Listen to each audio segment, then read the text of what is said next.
The intention of a space being designed in a certain way is sending all of these cues and hints about belonging, about safety and value, and creating a kind of a spectrum of places to fit. I like visual stimulation. So pictures, not just of people, but of like whatever, let's say jokes or words or whatever. Pictures, to-do lists, things to do, papers, always something where my mind can kind of look and kind of be like sparked. But working in an environment where there's absolutely nothing, I actually find difficult. The job had this, it was like, there was movement, it was sensory, it was relational, problem solving. You're connected to your computer through your fingers. So like, take your fingers, plug them into your computer, and it connects directly to your mind regardless of what is going on in the rest of your body. So you could easily just be like a brain in a jar connected to a computer, like doing everything that we currently do at work.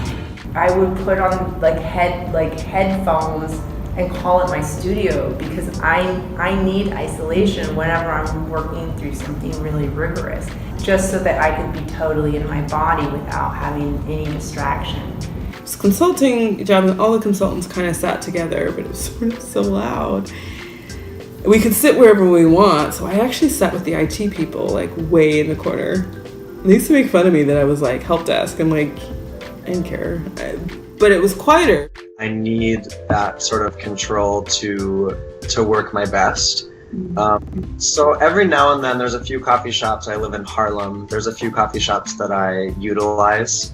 But for the most part, having a stable Wi-Fi and knowing where the bathroom is and not having to protect my laptop when I go to the bathroom, you know, like just simple things. The ability to own your own space and to feel like you have your own sort of like, this is next desk.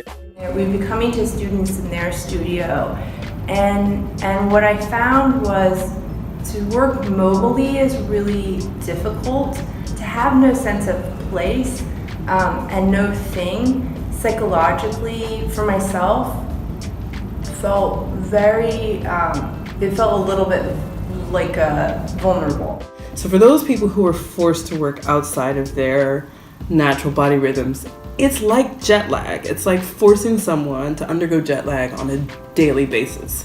I got to Roland Garros, which is where the tournament is held, and they brought me to the office, and it was this windowless room in the basement of Philippe Chatrier, which is the main stadium at Roland Garros, and I just was like, kind of like looking around like, there's no windows in here. I always am hopeful for some sort of natural light or some sort of connection to the outside, and you know, and that actually, I hadn't even thought of it that much before, but it also is the people that you're around. It's like a closet with a desk, and you can change the temperature and the lighting, and that's all I need. And once I found these rooms, I felt like I could dance, like I was like on fire because I had space and quiet to like execute. The best version of your work self that you can give is to be in the moment and to really be